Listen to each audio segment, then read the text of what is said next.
మనందరి జీవితాల్లో దేవుడు ఎన్నో గొప్ప కార్యాలు జరిగించాలని దేవుడు సేవకుడిగా భావిస్తూ ఉన్నాను. గతించిన నెలంతటిలో మరి వాతావరణం నుంచి కానీ అనేక పరిస్థితుల నుండి దేవుడు మనల్ని సంరక్షించి దేవుడి సన్నిధిలో సజీవుల లెక్కలో ఈ రీతిగా ఉంచిన విధానంలో బట్టి ఒకసారి ఎంతైనా దేవుడు స్థుతించవలసిన వారిని వింటూ ఉన్నాం. హల్లెలూయా, హల్లెలూయా. మరి ఉన్నపాటిని సడన్గా వాతావరణంలో మార్పు, అప్పటికప్పుడే 40 డిగ్రీస్ పైనే వేడి వస్తుంది, అప్పటికప్పుడే సడన్గా వర్షం పడుతూ ఉంది. ఎందుకనంటే మన శరీరం అనేది వెంటనే స్పందించేది కాదు. సడన్గా వాతావరణంలో వచ్చే మార్పులను బట్టి కొంతమంది శరీరం సహకరిస్తుంది, కొంతమంది శరీరము సహకరించదు. చాలా కుటుంబాల్లో మరి చాలామంది బాధ్యతల చేత అనారోగ్యం చేత బాధపడుతూ ఉన్నారు. ఏదేమైనప్పటికీ దేవుడు మన ఉచితమైన కృప చొప్పున నడిపిస్తూ ఉన్నారు కనుక మరి దేవుని సన్నిధికి వచ్చిన అందరిని బట్టి దేవుని సేవకుడిగా సంతోషిస్తూ కొద్ది నిమిషాలు దేవుని వాక్యాన్ని మీతో పంచుకోవడానికి ఇష్టపడుతూ ఉన్నాను. మరి శుక్రవారం నాడు ఒక అంశం గురించి నేను మీకు మాట్లాడినట్టు గుర్తు. శుక్రవారం ఉపవాస ప్రార్థనలో కొన్ని విషయాలు, ఒక 3 విషయాలు అనుకుంటాను. మొట్టమొదటిగా దేవుడు 3 విషయాలు, కొన్ని 3 ఏది గుర్తుగా చెప్పండి. యూట్యూబ్లో కూడా అప్లోడ్ చేయడం జరిగింది, చాలామంది చూశారు. 3 విషయాలు మాట్లాడాము శుక్రవారం నాడు. ఏమోనండి అంటారా? ఎవరు గుర్తులేదు? దేవుడు మమ్మల్ని దీవించుగా. హల్లెలూయా, హల్లెలూయా. అంటే దేవుడు మన జీవితాలలో చేసేటువంటి కార్యాలు ఎవరు కూడా మన జీవితంలో చేయలేదు, కానీ ఆయన సహాయకుడిగా ఉంటూ ఉన్నాడు, మన జీవితానికి ఉత్తరవాదిగా ఉంటూ ఉన్నాడు, సంరక్షిస్తూ ఉన్నాడు అనేటువంటి విషయాలు జ్ఞాపకం చేసుకుంటూ ఉంటే ఏ విషయంలోనైనా మనుషులు సహాయం చేయకపోవచ్చు, కానీ దేవుడు ఖచ్చితంగా సహాయం చేసేవాడుగా ఉంటూ ఉన్నాడు.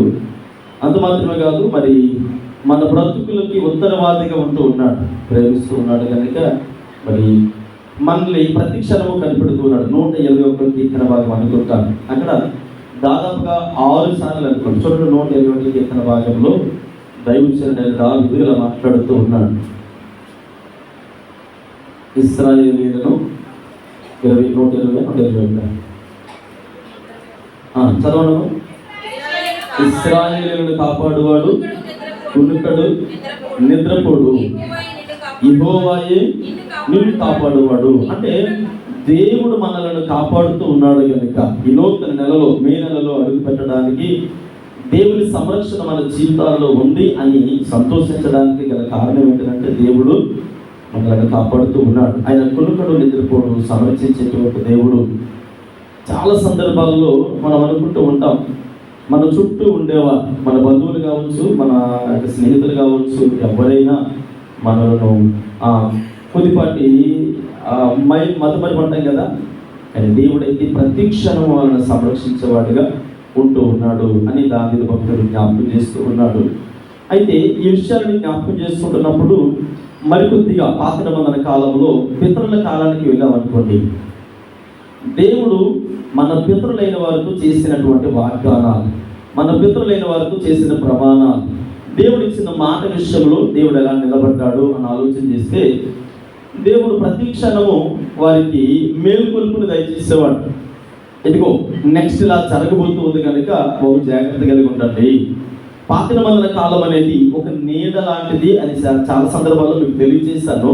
అంటే కొత్త నిబంధన కాలంలో ఉండేటువంటి సంఘటనలకు నిదర్శనమే పాత నిబంధన కాలంలో దేవుడు కొన్ని విషయాలను ఇండైరెక్ట్గా చూపించాడు. పాత నిబంధన కాలం మనం డైరెక్ట్గా చదువుతున్నప్పుడు కొన్ని విషయాలు మనకు అర్థం కాదు.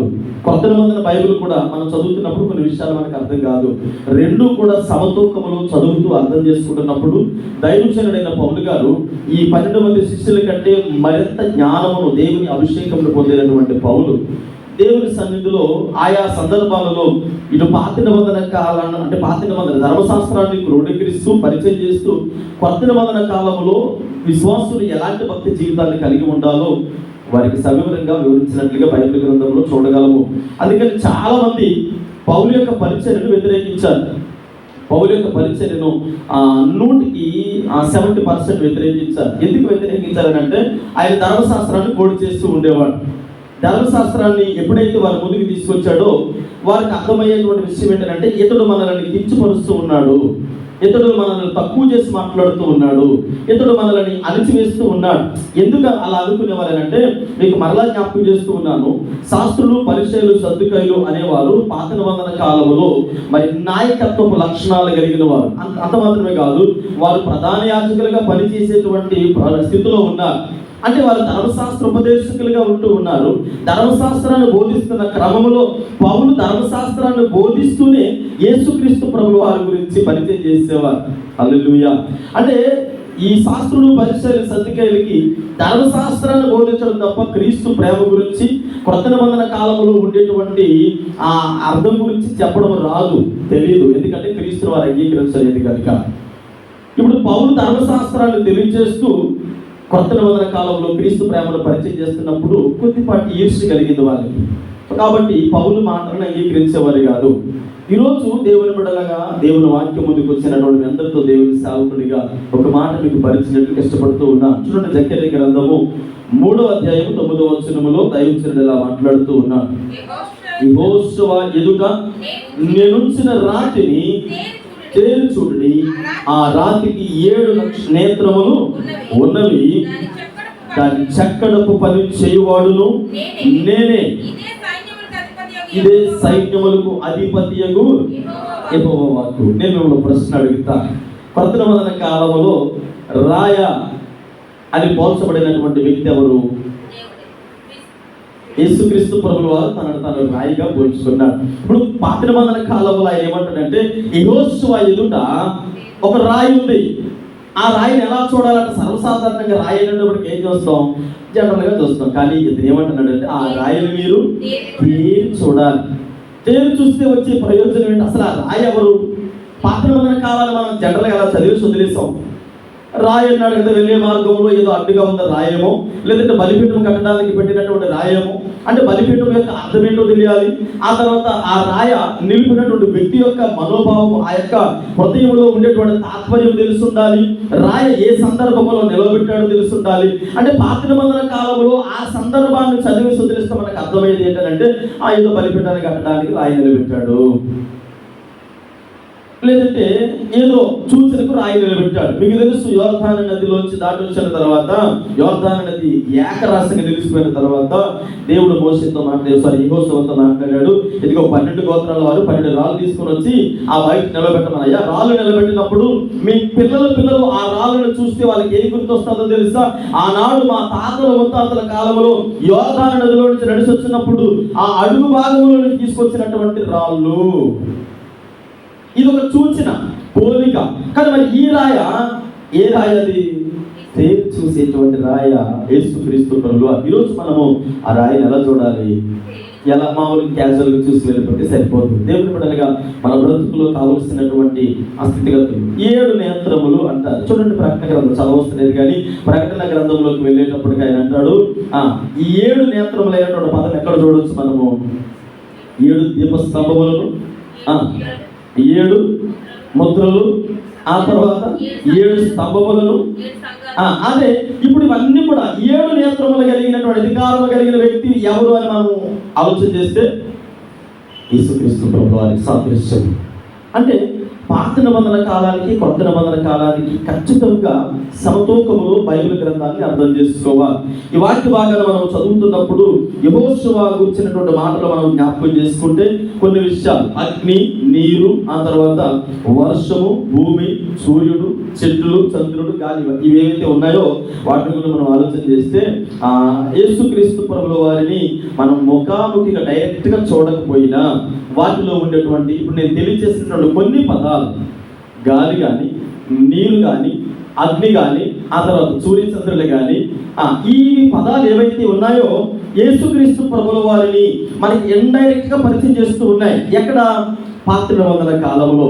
పాత నిబంధన కాలంలో ఇండైరెక్ట్గా పరిచయం చేస్తూ ఉంటే అగ్నిలో నుండి, అంటే ఆ పదలో నుండి మాట్లాడినటువంటి స్వరం ఏ స్వరం?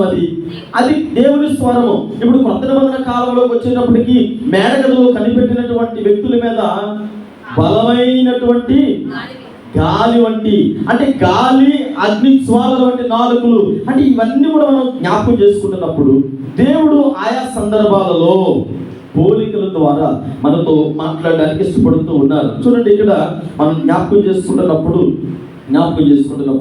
క్రీస్తు యొక్క మరి ప్రేమ లేదా క్రీస్తు యొక్క ఆ యొక్క ప్రవచన ఏ విధంగా తెలియచేయాలనుకుంటూ ఉన్నారో కొన్ని పోలికలు ఉంటాయి, మీకు అర్థమవడానికి తెలియజేస్తా. ఇప్పుడు నేను చెప్పిన కొన్ని పేర్లు ఏవైతే ఉన్నాయో అవి పాత నిబంధన కాలంలో మనం చదువుతున్నప్పుడు అగ్ని అనగానే అగ్ని మాత్రమే. ఒక దైవజనుడు ప్రార్థన చేస్తాడు, ఉదయం సాయంత్రం వరకు ప్రార్థన చేసిన వారు కొంతమంది అయితే ఒళ్ళంతా కూర్చుని ఒక ఆయన వచ్చి అన్నాడు, మొత్తం నీటితో నింపిన తర్వాత అలా సంధ్య వేళలో అనగానే ఆ అగ్ని ఏ అగ్ని? దేవుని యొక్క స్వారూప్యము. అంటే ఇవి మనకు అర్థం కాదు. అంటే కొన్నిసార్లు దేవుడు అగ్నిని పంపించాడు, కానీ ఆ అగ్ని దేవుడే అని మనము అర్థం చేసుకోలేము. పొదలో నుండి దేవుని స్వరము, అంటే స్వరము మాట్లాడింది, కానీ ఆ అగ్ని దేవుడిగా గుర్తించము. అంటే ఒకవేళ దేవుని స్వరము మాట్లాడితే, దేవుడే మాట్లాడుతున్నప్పుడు కొన్ని సందర్భాలలో మన యొక్క స్పందన ఎలా ఉంటుంది? దేవుని పోలికలు పాత నిబంధన కాలంలో మనం బైబిల్ గ్రంథాన్ని చదువుతున్నప్పుడు ఏ విధంగా అర్థం చేసుకోవాలి? ఉదాహరణకు మీకు తెలియజేస్తారు. ఫర్ ఎగ్జాంపుల్, ఒక అబ్బాయి పెళ్లి చూపులకు వెళ్ళాడు అనుకోండి. పెళ్లి చూపులకు వెళ్ళొచ్చిన తర్వాత అడుగుతారు, అమ్మాయి ఎలా ఉంది అని అడుగుతారు. ఎవరిని అడుగుతారు? ఆ అబ్బాయిని అడుగుతారు, అమ్మాయి ఎలా ఉంది అని అంటే అటు చూసి అంటాడు, అది మన వీధి చివరిని ఆ 4 ఇంట్లో అమ్మాయి ఉంది కదా. ఏమన్నాడు? మన వీధి చివరిని 4 ఇంట్లో అమ్మాయి ఉంది కదా అన్నాడు. అలా ఉంది అని కంప్లీట్ చేయకముందే ఈ వినే వ్యక్తి ఏమన్నాడు తెలుసా? అని ఇప్పుడు ఆ అమ్మాయి దగ్గరికి వెళ్ళి, ఆ అబ్బాయికి నీకు పెళ్ళి అంటే కదా, మీ ఇద్దరికి పెళ్లి చూపులు చూశారంట కదా అంటే అమ్మాయి ఏమంటది? ఇతను పోలిక చెప్పాడా, అమ్మాయి అని చెప్పాడా? పోలిక. అంటే పాత నిబంధన కాలంలో కొన్ని విషయాలు అర్థం చేసుకునే విషయంలో పరిపూర్ణంగా కొత్త నిబంధన కాలంతో కంపేర్ చేయకుండా అది అక్కడితో మాత్రమే ఆపివేయకూడదు. ఖచ్చితంగా చదివేటువంటి విషయంలో పరిపూర్ణంగా అర్థం చేసుకున్నప్పుడు అయ్యా ఆ రాయ బలిపీఠం కొరకు నిలబెట్టినది అయితే అవ్వచ్చు, కానీ ఆ రాయ యేసుక్రీస్తు ప్రభుల వారికి సాదృశ్యముగా ఉన్నదని దైవజనుడు తెలియజేస్తూ ఉన్నాడు. ఇక్కడ మనం జ్ఞాపకం చేసుకుంటున్నప్పుడు ఈ రాయ ఎన్ని పోలికలలో మనకి మరి ప్రత్యక్షపరచబడుతూ ఉందో ఒకసారి మనం జ్ఞాపకం చేసుకుందాం. ఆ రాయిని ఎలా చూడాలట? నార్మల్గా చూస్తే సరిపోదు. నార్మల్గా చూసిన వారికి ఎవరు కూడా అర్థం కాలేదు. తేరు చూసేటువంటి విధానం, ఎలా తేరు చూడాలి, ఏ విధముగా కొన్ని సందర్భాలలో దేవుడు ఒకనొక సమయంలో మోసేసాడు అన్నాడు, అయ్యా నువ్వు ఆ రాయితోటి మాట్లాడు అన్నాడు. అంటే రాయి మాట్లాడుతుందా? ఎవరా రాయ? యేసుక్రీస్తు ప్రభువు వారు మాట్లాడేటువంటి రాయి దగ్గరికి వెళ్ళి మనము మాట్లాడన్నా అది మాట్లాడు. కానీ ఈ రాయ ఎలాంటి రాయ? మాట్లాడేటువంటి రాయ. చూడండి, అపోస్తలుల కార్యములు 2వ అధ్యాయము 25వ వచనము మనం జ్ఞాపకం చేసుకుందాం. 2వ అధ్యాయం అపోస్తలుల కార్యములు 25వ వచనములో ఈ రీతిగా తెలియచేయబడుతూ ఉంది.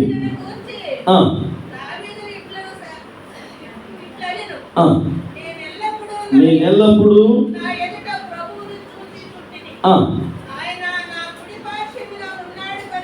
చాలు.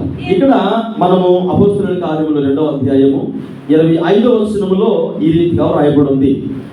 దైవజనుడైన దావీదు ఎలా మాట్లాడుతున్నాడంటే, అయ్యా నా ముందు ఒక రాయి ఉంది, ఎవరా రాయ అనేది మీకు తెలియజేస్తాను. ఇప్పుడు ఆ రాయి నా ముందున్నప్పుడు ఆ రాయి గురించి దావీదు యొక్క హృదయ వాంఛ లేదా హృదయంలో ఉన్నటువంటి మాటలు మనం చదువుకుందాం. ఆయనను గురించి దావీదు ఇట్లైన, నేను ఎల్లప్పుడూ నా ఎదుట ప్రభువును చూచుచుంటిని, ఆయన నా కుడి పార్శ్వమున ఉన్నాడు కనుక నేను కదల్చబడను, కావున నా హృదయము వలసించును, నా నాలుక ఆనందించును అని మాట్లాడుతూ ఉన్నాడు. అంటే నేను ఎటువైపు చూస్తూ ఉన్నాను? రాయిగా పిలువబడేటువంటి ఆ ప్రభువును చూస్తూ ఉన్నా. ఇప్పుడు మనం చూసేటువంటి విధానం ఎవరిని చూడాలి? యేసుక్రీస్తు ప్రభువు వారి మాత్రమే. అది కూడా ఎలా చూడాలంటే తేరి చూడాలి. కొన్నిసార్లు మనం వెళ్ళిపోతే ఎలా చూస్తాం, ఎలా చూసి మామూలుగా వెళ్ళిపోతాం. మళ్ళీ కొంచెం దూరం వెళ్ళిన తర్వాత ఏదో డౌట్ వస్తుంది, అప్పుడు మళ్ళా తేరి వెనక్కి తిరిగి స్పష్టంగా చూస్తాం. అంటే దేవుని వైపు చూసే విధానము ఏదో నార్మల్గా వెళ్ళిపోయి ఏదో రకంగా భక్తి చేయడం కాదు, కానీ దేవుని సముఖంలో ఆయనకు అనుకూలమైనటువంటి భక్తి మనం చేస్తున్నప్పుడు ఖచ్చితంగా ఆశీర్వాదకరమైన రీతిలో ఉంటామని దేవుని సేవకుడిగా తెలియజేస్తూ ఉన్నా. దైవజనుడైన దావీదు అంటాడు, అయ్యా నేను దేవుని వైపు తేరి చూస్తూ ఉన్నాను, నా ఎదుట దేవుడు ఉన్నాడు అని దావీదు భక్తుడు తెలియజేస్తూ ఉన్నాడు. మనము మనుషుల వైపు చూసేవారిగా కాదు కానీ దేవుని వైపు చూసేవారిగా ఉండాలి. యెహోషువ ఎదుట ఒక రాయి ఉంచబడింది. ఆ రాయికి ఉండేటువంటి లక్షణాలు ఏంటంటే, ఎప్పుడైతే మనం రాయి చూస్తామో దుఃఖమో వేదన కన్నీళ్ళు ఇవేమి కూడా మన బ్రతుకులు అంతగా ఉండవు. ఎందుకని మనం ఇటువైపు చూస్తూ ఉన్నాం. మన సమస్యలు వచ్చినప్పుడు, మన బాధ కలిగినప్పుడు, దుఃఖం వచ్చినప్పుడు దేవుని వైపు చూస్తూ ఉన్నాం. అది కూడా ఎలా చూస్తూ ఉన్నాం? నిదానించి చూస్తూ ఉన్నాం కనుక, దేవుడు చూస్తున్నాం కనుక మన జీవితంలో ఉన్నతమైన కార్యాలు జరిగించేటువంటి రాయ. ఇక్కడ ఒక 3 విషయాలు నేను మీకు పరిచయం చేసి ముగించడానికి ఇష్టపడుతూ ఉన్నాను. చూడండి, 1 సామ్యూయేలు గ్రంథము 7వ అధ్యాయము 9వ వచనం నుండి చదివితే అక్కడ ఒక విషయాన్ని మనం జ్ఞాపకం చేసుకుందాం. 1 సామ్యూయేలు గ్రంథం చదవండి. 7వ అధ్యాయము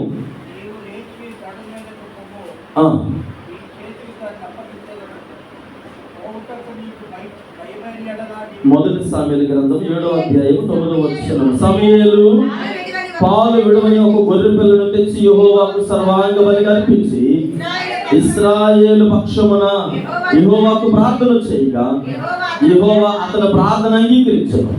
సమూయేలు దహన బలి అర్పించుచుండగా ఫిలిష్తీయులు యుద్ధము చేయుటకై ఇశ్రాయేలు మీదకు వచ్చిరి. అయితే యెహోవా ఆ దినమున ఫిలిష్తీయుల మీద మెండుగా ఉరిమించి వారిని తారుమారు చేయగా,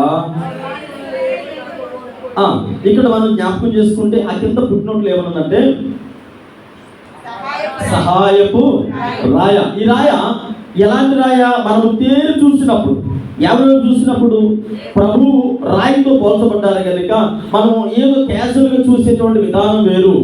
తేరు చూసినప్పుడు మీకు తెలుసు, కొత్త నిబంధన కాలంలో ఒక ఆయన అలా త్రోవ పక్కన కూర్చొని ఉన్నాడు.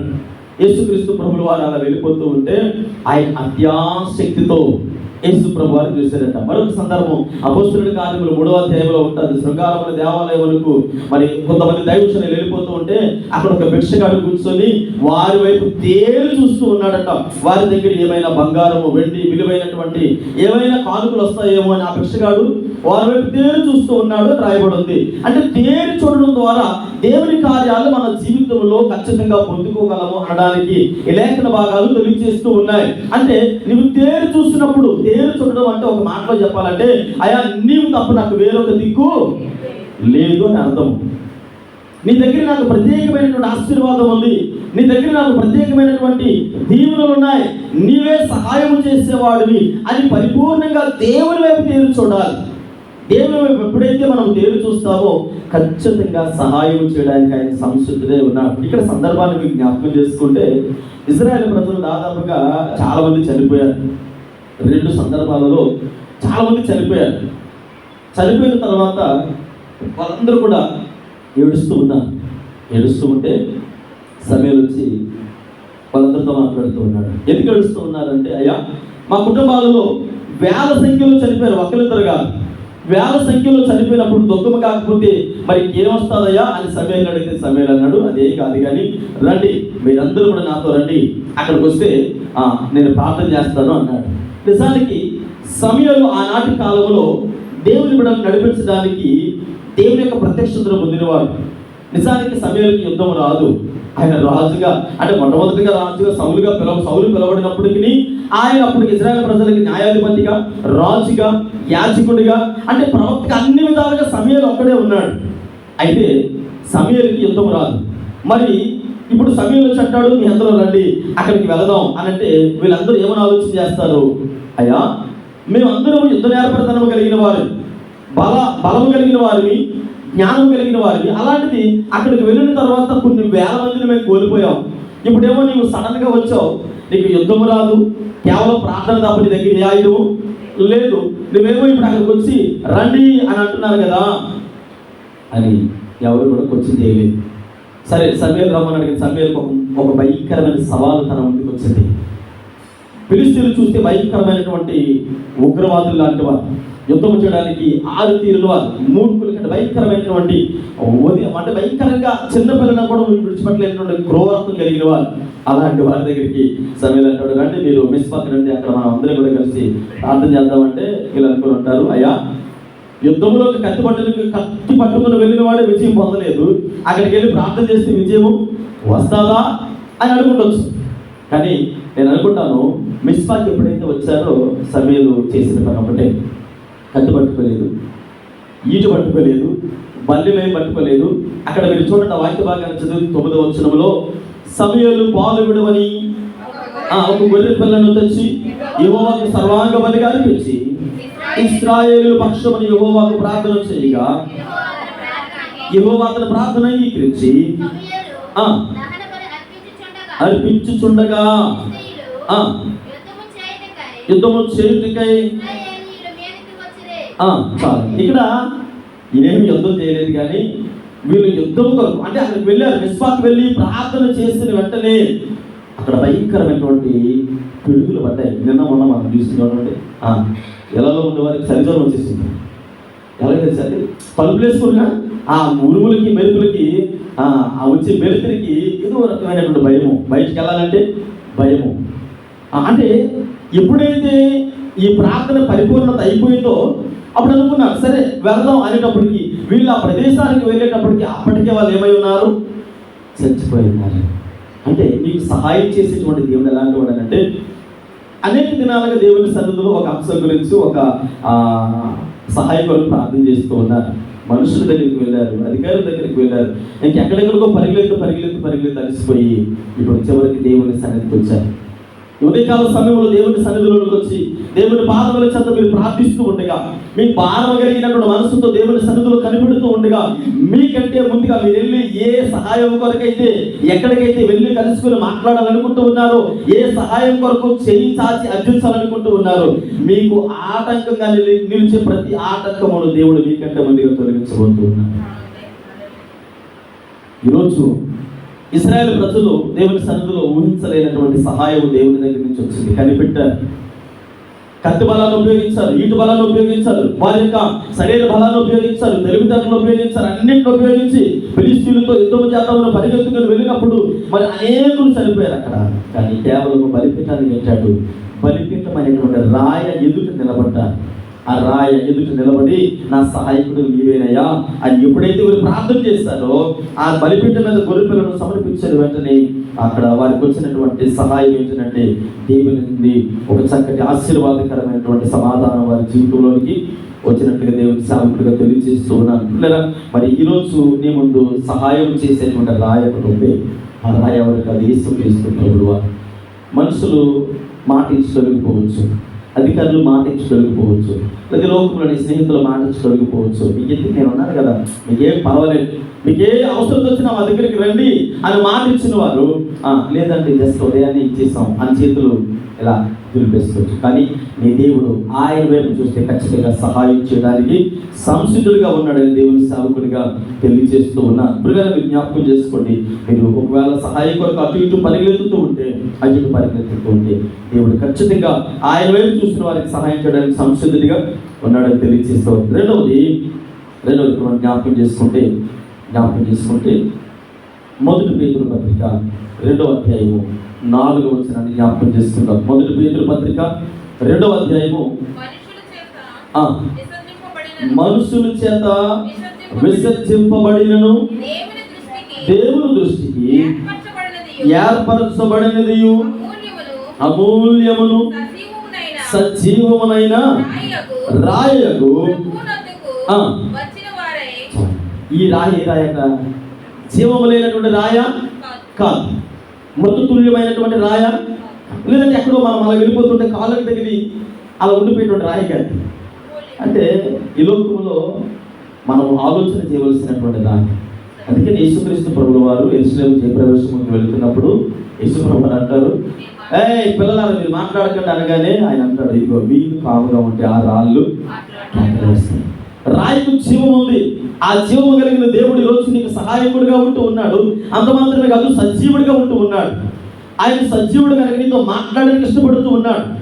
మాట్లాడేటువంటి దేవుడు. శుక్రవారం రాత్రి నేను తెలియజేస్తాను, నీ హృదయ భారం ఏదైనా కావచ్చు, నీ హృదయంలో ఉన్నటువంటి దుఃఖం ఏదైనా కావచ్చు, ఆయన ముందు నిలబడి లేదా ఆయన ముందు కూర్చొని ప్రభువా నేను నీతో మాట్లాడాలనుకుంటూ ఉన్నానయ్యా అని అంటే నీ స్వరాన్ని వినేటువంటి దేవుడు. అదే నన్ను మోసిస్తాడు దేవుడు, నువ్వు ఇలా రాయితో ఎందుకని ఆ రాయ మాట్లాడే రాయ, ఆలకించేటువంటి రాయ, మన ప్రతి స్వరాన్ని, మన ప్రతి బాధని గుర్తించగలిగేటువంటి రాయి కనుక దేవుని సముఖములో మనము ఆ సజీవమైనటువంటి రాయి దగ్గరికి వెళ్ళి మాట్లాడాలి. అయ్యా, ఈరోజు దేవుని మందిరానికి వచ్చారు కదా, ఏ ఉద్దేశంతో వచ్చారు, ఏ తలంపుతో వచ్చారు, ఏ ఆలోచనతో వచ్చారు నాకు తెలియదు, కానీ చెప్పండి ఆయనకు, అయ్యా ఇదిగో నా హృదయ వాంఛిది, నా కన్నీరు ఇది, నా దుఃఖం ఇది, నా వ్యాధులు ఇదయ్యా, నా కుటుంబ పరిస్థితి ఇది, నా పిల్లల పరిస్థితి ఇది, అయ్యా నేను నీతో ఈ మాటలు చెప్పాలనుకుంటూ ఉన్నాను, నా హృదయ భారమంతా నీ పాదములు చదువుకోబడించాలనుకుంటూ ఉన్నాను.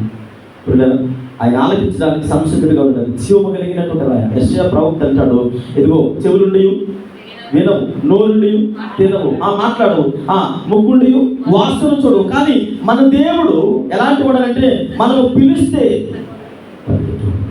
నువ్వు మాట్లాడితే తిరిగి నీతో మాట్లాడేటువంటి దేవుడు. నీతో మాట్లాడడానికి ఇష్టపడుతున్నాడు, నీతో మాట్లాడడానికి ఇష్టపడుతున్నాడు. చూడండి, ఇక్కడ మనం జ్ఞాపకం చేసుకుంటే ఒక మాట నేను మీకు పరిచయం ఇష్టపడుతున్నాను. యెహోషువ 24వ అధ్యాయము 27వ వచనంలో ఒక సందర్భాన్ని మీకు పరిచయం చేస్తూ ఉన్నాను. యెహోషువ 24వ అధ్యాయము 27వ వచనం చదువుకున్నాను. యెహోషువ గ్రంథము 24వ అధ్యాయము చదవడం 27వ వచనం. జనులందరితో ఎట్లా నేను ఆలోచించుడి, యెహోవా మనతో చెప్పిన మాటలు ఈ రాతికి వినబడెను గనుక ఈ రాయ మన మీద సాక్షిగా ఉండును. మీరు మీ దేవుని విసర్జించిన ఎడల అది మీ మీద సాక్ష్యంగా ఉండును. అప్పుడు యెహోషువ ప్రజలను తమ స్వాస్థ్యములోకి వెళ్ళినప్పుడు చాలు. అంటే రాయికి ఏముందట? వినేటువంటి ఉందండి. యెహోషువ అంటున్నాడు, రాయ మీకు నాకు సాక్షిగా ఉంటూ ఉంది. ఇవ రాయ ఆలకిస్తూ ఉంది. మీరు దేవుని విసర్జించినటువంటి విధానము ఈ రాయికి తెలిసి కనుక మీ మీద ఏం చేస్తుంది? ఒకరోజు సాక్షి చెప్తుంది. దేవుని మందిరానికి వచ్చారు కదా, మీ ముందు ఒక రాయి ఉంది. యేసుక్రీస్తు ప్రభుల వారు మన మధ్యలోనే ఉన్నారు. మన మధ్యలో ఆయన మనందరితో మాట్లాడడానికి ఇష్టపడుతూ ఉన్నారు. మన స్వరాలు వినడానికి ఇష్టపడుతూ ఉన్నారు. ఎప్పుడైతే మనము స్వరము తెరిచి నీ హృదయంలో ఉండేటువంటి ఆ బాధ అంతా దేవుడికి చెప్పినప్పుడు ఆయన వినేటువంటి దేవుడు, ఆలోచించేటువంటి దేవుడు. కనుక ఇక్కడ మనం జ్ఞాపకం చేసుకుంటున్నప్పుడు బైబిల్ గ్రంథంలో ఒక సందర్భం జరిగింది. అది శుక్రవారం కూడా జ్ఞాపకం చేస్తారు. గతించిన ఆదివారం కూడా అంతకుముందు శుక్రవారం అనుకోండి, శుక్రవారం మధ్యాహ్నము రాత్రి కూడా పరిచయం చేశారు. ఎవరంటే ఒక తల్లికి 3 బిడ్డలు ఉన్నారు. ఎవరు? మోషే, అహరోను, మిర్యాము. వీళ్ళు 3 ఒక తల్లి పిల్లలే. మోషే దేవుని పరిచయంలో చక్కగా వెళ్తూ ఉంటే అహరోను, మిర్యాము కలిసి కూర్చున్నప్పుడు అహరోను అన్నది, ఆడు మనకంటే చిన్నవాడు కదా, ఆడు మనకంటే చిన్నవాడు కానీ చూసాం మన ఇద్దరు ఏం చేస్తున్నాడు? ఏం చేస్తున్నాడు?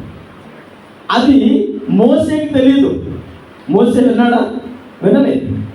ఈ రాయ ఏ రాయ? స్వరము. అంటే మనందరి మధ్యలో సాక్ష్యం ఇచ్చేటువంటి రాయ ఒకటి ఉంది. ఆ రాయ యెహోవాగా పోల్చబడ్డాడు, యేసుక్రీస్తు ప్రభువుగా పోల్చబడ్డాడు. ఆ రాయ ఎప్పుడైతే ఆలకించిందో, ఇప్పుడు మిర్యాము గారికి గిఫ్ట్ ఇచ్చాడు దేవుడు.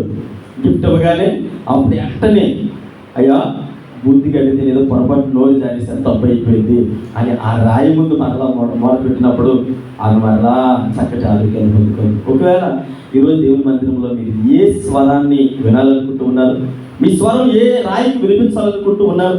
మీ యొక్క మనసులో ఉండేటువంటి మాటలు ఎవరికి చెప్పాలనుకుంటూ ఉన్నారో చెప్పినప్పుడు దేవుడు ఖచ్చితంగా ఆలకించి మీకున్న ప్రతి అవసరత తీర్చడానికి ఇష్టపడుతూ ఉన్నాడు. చూడండి, ఇక్కడ మనం జ్ఞాపకం చేసుకున్నప్పుడు ఆ రాయి కాముగా ఊరుకునే రాయి కాదు. మనం చేసే ప్రతి పని, మనం మాట్లాడే ప్రతి మాట వినేటువంటి రాయిగా ఉంటూ ఉంది. అందుకని ఇక్కడ మనం జ్ఞాపకం చేసుకుంటే మొట్టమొదటిగా వినేటువంటి రాయ, చూచేటువంటి రాయ, ఆ తర్వాత మాట్లాడేటువంటి రాయిగా ఉంటూ ఉంది. ఆదికాండము 16వ అధ్యాయము 8-9 వచనాలు చదివితే అక్కడ ఒక సందర్భాన్ని మనం జ్ఞాపకం చేసుకోవచ్చు. ఆదికాండము 16వ అధ్యాయం 8-9 వచనాలు. ఆగరు ఎక్కడి నుండి వస్తూ ఉన్నావు?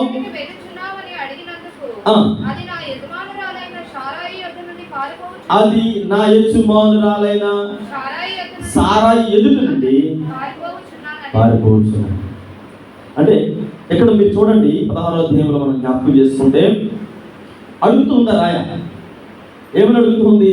ఆగరు ఎక్కడి నుండి వస్తూ ఉన్నావు అని అంటే, ఈరోజు మనల్ని దేవుడు ప్రశ్న అడుగుతూ ఉన్నాడు. నువ్వు ఎక్కడి నుండి వస్తూ ఉన్నావు, ఏం చేస్తూ ఉన్నావు, ఎక్కడున్నావు, నువ్వు ఉండేటువంటి స్థలం యొక్క విలువేంటో నీకు తెలుసా, నీవు ఉండేటువంటి ప్రదేశం యొక్క ఆ పరిస్థితి ఏంటో నీకు తెలుసా అంటే, మీరు జాగ్రత్తగా గమనించండి. దేవుని మందిరానికి కొన్ని ప్రాధాన్యతలు ఉన్నాయి. శిలో ప్రార్థన మందిరానికి ఒక స్త్రీ పరిగెత్తుకుని వెళ్ళి ఆ హృదయంలో ఉండే వేదనంతా తెలియజేసింది. అక్కడ ఎవరున్నారు అని అంటే, ఆ రాయ అలగిస్తూ ఉంది. తెలియజేసిన తర్వాత ఆమె చక్కటి ఆశీర్వాదకరమైనటువంటి బహుమానము పొందుతున్నట్టుగా మనం చూడగలుగుతున్నాం. లేదా ఇక్కడ జ్ఞాపకం చేస్తున్నాం, ఆంధ్ర అబద్ధం ఆడుంటే లేదా నేను ఎక్కడి నుండో వచ్చాను అని అనలేదు. ఎవరైనా తెలుసా, నా యజమానురాలేనా సారాయి నుండి పారిపోయి వచ్చాను అనగానే, సరే నిజం ఒప్పుకున్నావు కాబట్టి ఇప్పుడు మాట్లాడేటువంటి ఆ స్వరం ఏదైతే ఉందో, ఈరోజు మనం దేవుని సన్నిధిలోకి వచ్చిన తర్వాత కొన్ని విషయాలు దేవుడితో చెప్పడానికి ఇష్టపడం, దాచేసుకుంటాం. చూద్దామని మళ్ళీ ఇంకోసారి ట్రై చేద్దామని మన ప్రయత్నాలన్నీ అయిపోయిన తర్వాత, మన సొంత ఆలోచనలన్నీ తీరిపోయిన తర్వాత, అప్పుడు అన్నీ అయిపోయిన తర్వాత లాస్ట్ ఆ చివరి అవకాశాన్ని దేవుడికి ఇస్తాం. కానీ ఇక్కడ మనం జ్ఞాపకం చేసుకుంటే మన దేవుడు మాట్లాడేటువంటి దేవుడిగా ఉంటూ ఉన్నాడు కనుక మనతో మాట్లాడడానికి ఇష్టపడుతూ ఉన్నాడు. లేదా ఈ రాయకునేటువంటి లక్షణాలు 2 లక్షణాలు. పాత నిబంధన కాలంలో చూస్తే ఒక పాపిని శిక్షించేటువంటి అర్హత, అధికారం. కొత్త నిబంధన కాలంలో చూస్తే అదే పాపిని రక్షించేటువంటి అధికారం. 2 కూడా ఆయన చేతులుగా ఉన్నాయి. ఈరోజు మనం దేవుని సన్నిధిలోకి వచ్చి మనకుండేటువంటి లోపాలు, మనకుండేటువంటి బలహీనతలు, మనకుండే అవసరతలు ఆ రాయిగా పిలువబడేటువంటి ఆయన పాదములు చెత్త పెట్టాలి. ఆయన నీతో మాట్లాడడానికి ఇష్టపడుతున్నాడు, నీ స్వరాన్ని వినడానికి ఇష్టపడుతూ ఉన్నాడు. ఒకవేళ అలాగే ఉన్నాం అనుకోండి, ఉపాధ్యాయులకు బాగా తెలిసిన విషయాలు. చాలా సందర్భాల్లో వీళ్ళు స్కూల్లో పనిచేసేటప్పుడు ఏమంటారంటే, విద్యార్థులకి లెసన్ చెప్పేటప్పుడు అంటారు, అలా ఉండిపోకుండా మాట్లాడండి, 45 నిమిషాలు నేను మీతో అరుస్తున్నాను కదా. లెసన్ చెప్పేటప్పుడు వాళ్ళు ఏం చేస్తారో తెలుసా, అడుగుతూ ఉంటారు. క్వశ్చన్స్ అడుగుతున్నప్పుడు ఒకవేళ ఎవరైనా విద్యార్థి అలా ఉండిపడేప్పుడు 45 నిమిషాలు మాట్లాడకుండా ఉండిపోతే 45 నిమిషాల తర్వాత ఒక్కసారిగా నోరు తెలిస్తే ఏమొస్తుంది? కోపం వస్తుంది. అంటే దేవుడు మనతో మాట్లాడడానికి ఇష్టపడుతున్నప్పుడు, మన యొక్క మాట వినాలనుకున్నప్పుడు ఖచ్చితంగా తెలిసి చెప్పాలి. హృదయము వాకిట్లో ఆయన నీ దగ్గరికి వచ్చి ఉన్నాడు కదా, పెడుతూ ఉన్నప్పుడు అంటే, అయ్యా ఇదిగో నా సమస్యది, నేను ఎవరికి చెప్పలేదుగా నీతో చెప్తున్నాను కదా అని చెప్పేవారిగా ఉండాలి. అందుకే మొట్టమొదటిగా నీవు చెబితే సహాయం చేయడానికి ఆయన ఉన్నాడు. రెండవదిగా నీకు ఆ సజీవమైనటువంటి రాయిగా ఉన్నాడు. మూడవది దానియేలు గ్రంథం 2వ అధ్యాయము 32వ వచనం నుండి చదివితే అక్కడేమో సర్వభూతలాన్ని కప్పేటువంటి రాయిగా ఉంటాడు.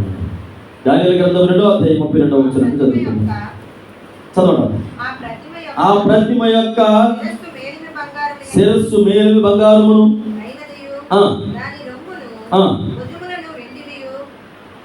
చదవడం ఎత్తడివియును,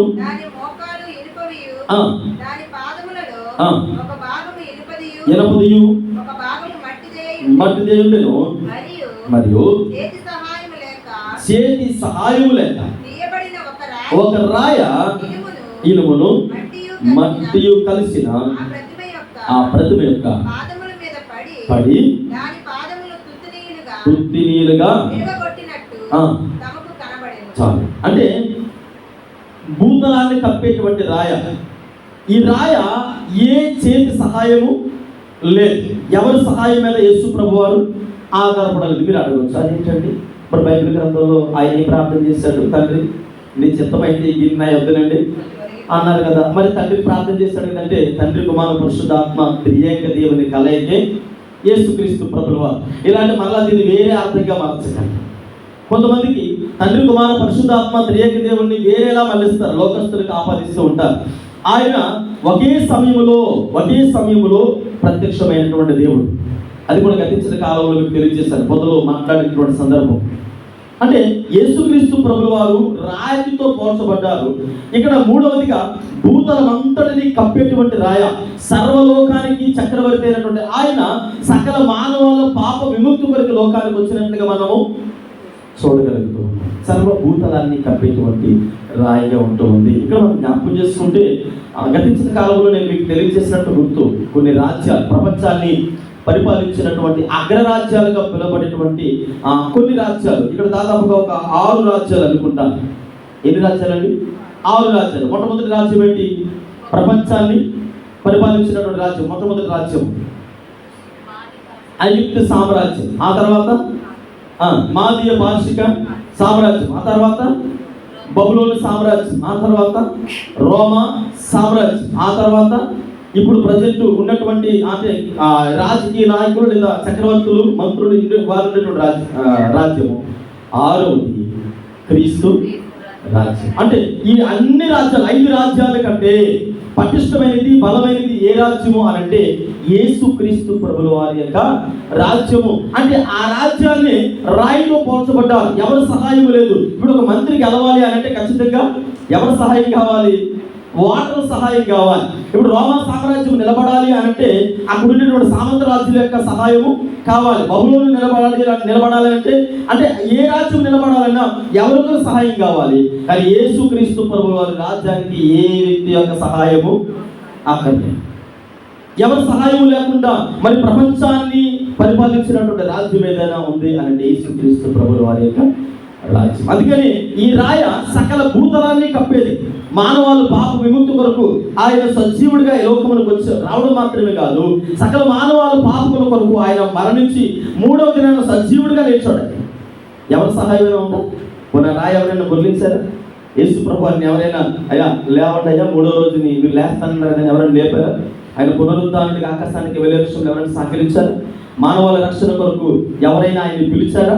అయ్యా ఇప్పుడు మీరు రండి ఎవరైనా పిలిచారా? యేసు ప్రభువాన్ని కలవలేదు. అంటే ఈ రాయ సకల భూతలాన్ని కప్పేటువంటి రాయ. 4 విషయాలు జ్ఞాపకం చేసిన. ఒకటి, మనకి సహాయకుడిగా ఉండేటువంటి రాయ. రెండవది, జీవము కలిగినటువంటి రాయ. మనము మాట్లాడేటువంటి రాయ, పిలిస్తే పలికేటువంటి రాయ, ఈ స్వరానికి స్పందించేటువంటి రాయ. మూడవది మాట్లాడేటువంటి రాయ. 4వది సకల భూతలని, అనగా మన ప్రతి పాపమును క్షమించి మన ప్రతి పాపమును కడిగి కప్పివేసి మరి ఉన్నతమైనటువంటి విశ్వాసగా దేవుని రాజ్యానికి చేర్చేటువంటి రాయిగా ఉంటూ ఉంది. కనుక ఈ 4 విషయాల్లో ఈ యొక్క విషయాలను జ్ఞాపకం చేసుకుంటే దేవుడు మన జీవితాలను ఆశీర్వాదకరంగా నడిపిస్తూ ఉన్నాడు. కనుక ఈరోజు దేవుని మందిరానికి వచ్చిన మనం ఎవరు కూడా ఊరికి వెళ్ళడానికి ఇష్టం కాదు. కనుక దేవుని సన్నిధిలో చెప్పండి, అయ్యా మీరు మాట్లాడేటువంటి దేవుడు కనుక నాతో మాట్లాడండి అయ్యా. మీరు రాయితో పోల్చబడ్డారు. ఆనాడు యెహోషువ మీద మీరు ఉన్నారు కనుక ఆయనకి గొప్ప విజయాన్ని ఇచ్చారు.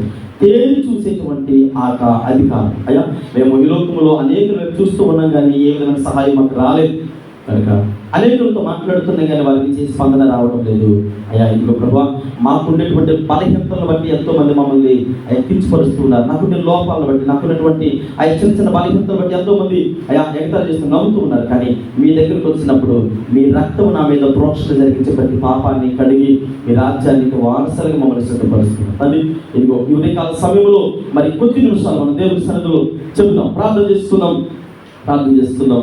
మన ప్రతి స్పందన, ప్రతి కదలికను చూస్తున్నటువంటి దేవుడు కనుక మనకు సహాయకుడు ఆయన, జీవము కలిగినటువంటి దేవుడు ఆయన.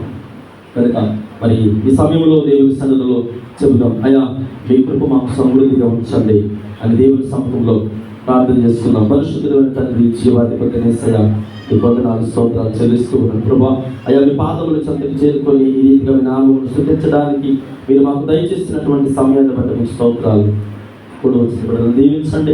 వాక్యములు మా హృదయంలో ఫలింపులను గురించి కృప చూపించండి. యేసు నామములో ప్రార్థించండి వేడుకుంటున్నాము.